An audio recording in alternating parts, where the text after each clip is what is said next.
G'day, welcome back. This is the next video in my series on chess software, where I look at different programs being written by the chess community, which are useful at looking or analyzing chess games. The one I'm looking at today is quite fun, Nibbler, and it's basically a GUI which allows you to see engine analysis in lifetime. It animates the best moves on the screen, which I find quite cute. And I'm going to do it in a different order this time. I'm going to show you what the program does first.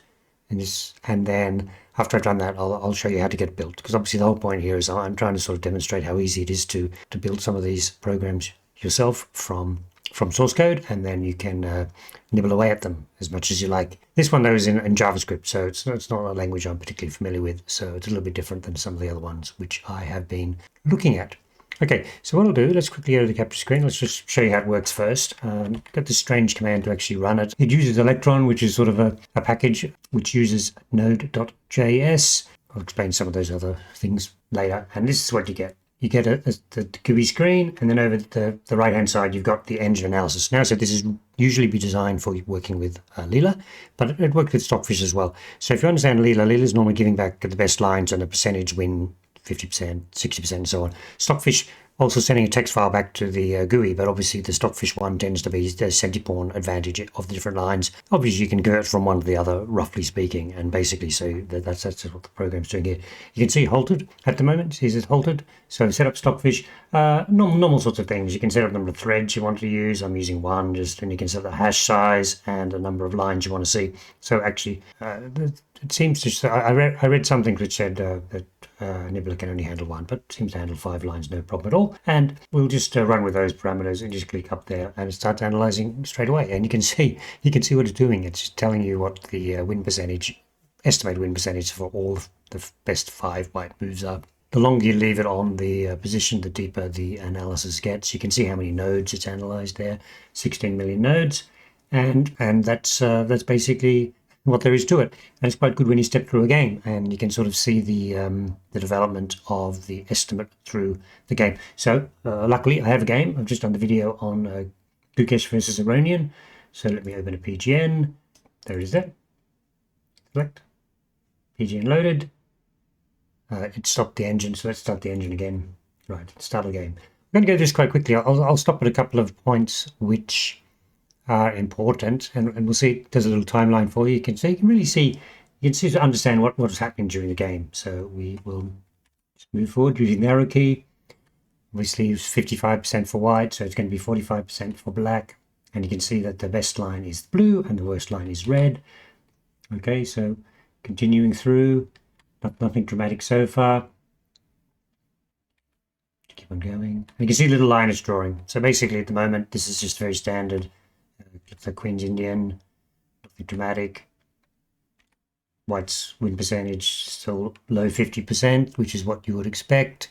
And I say what it's doing is it's just getting the engine running, getting all the engine assessments and visualizing for you. I quite like this format of the 5 lines and the coloration and showing you the win percentage in the circle. I've tried similar things playing around with Skid, so I might nick some of the ideas from Nibbler. Keep on going. It's still 55 to 45. Keep on going. Oh, stepped up a bit there, so we can sort of go back and say what was the problem there. This is okay. Knight to c6 doesn't look like the best move. I mean, it's in the opening though, so I'm assuming this is opening theory. But you can see definitely the advantage, quite a sizable advantage now for white. Now, when we were looking at this a couple of days ago, I think it was a +1 pawn. So +1 pawn's evaluating to this. Just keep on going. Quite a big advantage here, and then you can see in a few moves time, I think most of that advantage disappears. Let's have a look at it goes. Yeah, I think at one stage, white was supposed to take the knight on f6 and double the pawns, and he didn't do that. Back to 50-50. Yep. This is quite cute. I'm going to rush through now. We're going to go to the couple of those main points we actually saw in towards the end game. If you do it quickly, you're getting a very quick analysis, which may not be the most accurate. So let's keep moving, keep moving, keep moving, keep moving. And I'm going to want to stop See, it's all 50%. I'm going to want to stop after Aronian. He activates his rook, he gets his rook out. And then gets his rook around the back. And that was the mistake. And you can see now that the longer you give it, the more it realizes it was a mistake. Yeah, only a 5% chance for black to draw now, right? Remember that line? Basically, it goes into a sort of a two pawns up in the end game, and black. There were a couple of black losing lines. One where white advances successfully on the queen side, the other one where he loses the exchange, and then the 2-pawn advantage and bishops opposites was still sufficient to win. See that it's going up and up and up on the little chart. Okay, I hope that's fairly clear. Of course, that was missed by Gukesh. So we'll continue. This is all 50%, all 50%, all 50%, all 50%. Okay, let's see. 50%. Oh, see that. You can see on the chart, this big dip on the chart. And once again, of course, we know that Aronian missed that, and it just sort of petered out to draw like this. In fact, they went to the desperate end. Okay, cool. So that gives you an idea of what Nibbler does for you. It's sort of showing you live the engine analysis in a very graphical and visual way. It's also giving you the analysis of the game as a timeline. I think both those things are pretty useful, right? So I wanted to show you that. Now what we're going to do is going to go to another virtual box where I haven't built it yet and show you how to download the software you need to be able to run Nibbler. Just 1 second. Okay, here we are on my other capture screen, virtual box, running Ubuntu, and we'll just go through the steps getting Nibbler up and running. First of all, we've got to download the source from GitHub. If you just want to run the software, then you download the executables, but for my purposes, if you want to poke around with these things later, right?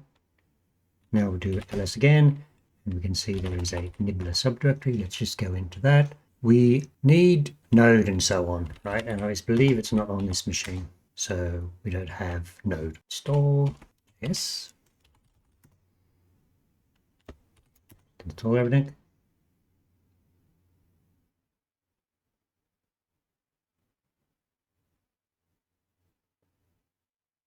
Okay, that didn't take too long. And then the other one you need is a node package manager. Let's see if I've got that here. No, so it's telling you to do sudo apt install node package manager.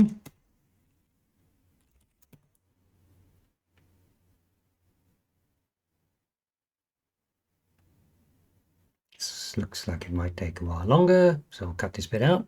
Okay, that's finished, and I've just got up the GitHub for Nibbler, and now we go to their version of the install. It just says we need to install this Electron software, which is a part of it. So let's close that, and the instruction is npm install Electron. So that's the node package manager. Okay, so added 70 packages in 17 seconds. So let's assume that worked. Now let's go to the files inside Nibbler and then go inside the source. And then the idea is electron dot.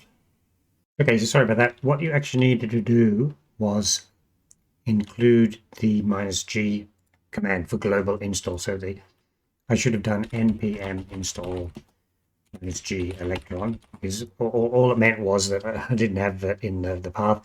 You do that, it might ask for a super user password, and then that's installed. And then as I say, we're in this Nibbler files source electron dot.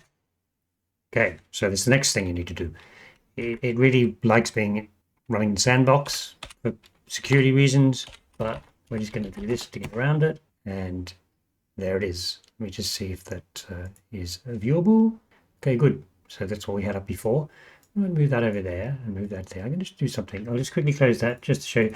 Now, if you have a look at the directory, it's going to go, everything has a main. So look at main.js. It'll go into there, and then a couple of other files in the directory. So maybe at a later date we can have a look around at some of the. Okay, there's the PNGs for the pieces. So what I want to do finally is now we've got it running again on this machine. Let's just bring it up again.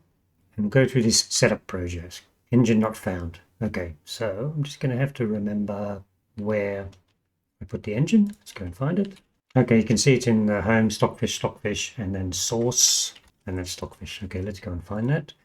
Engine, choose engine, stockfish, source, stockfish, select. Yeah, we're away, that looks good. Working already, Alt, and then engine, threads. Well, I'm not really saying 3 multi-PVs, but that's fine, doesn't matter. What I want to do is just quickly demonstrate again how this works and how neat it is. I've got another file to look at. Open PGN.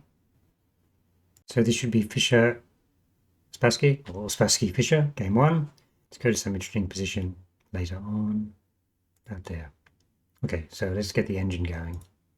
And of course, with 3 PVs, it's not considering taking the H pawn. Let us see if we can make it 5. Start it again. Definitely not a move on the cards. And all these are 50%. And if we play that move, well, it doesn't change it probably as much either. It's as saying we followed Spielman's analysis. It's fairly seems that the position is drawn even after that. Okay, there's only 1 move under consideration. Let's continue. Now there's a few moves. We considered a few of those, but still 50%. Fischer played 1 of those moves. Okay. King E2, H4, trying to break it out. King F3, blocking. King E7. Spassky has to waste time. King G2, HHG3, HHG3, bishop takes G3, king takes G3. Okay, so it still reckons only basically balanced 49% chance of a draw or an assessment, and a few possible moves there. Let's keep on going. King D6, it's fine. A4, one of the moves which is recommended. King D5, also fine. Bishop A3, also fine. King E4, also fine. Bishop C5, hold the pawn, attack the A pawn. A6, B6. And you can see what move is not suggested. Yep, it's suggesting E5. It's suggesting G6. But it's not suggesting F5. And then now it's like, that's it. That's it. But only 1 winning move, which Spassky found. Nothing works now. And Stockfish has worked that out pretty quickly. Exchange off another pawn. Several moves win now, but obviously this is the best strategy to sort of come around the back.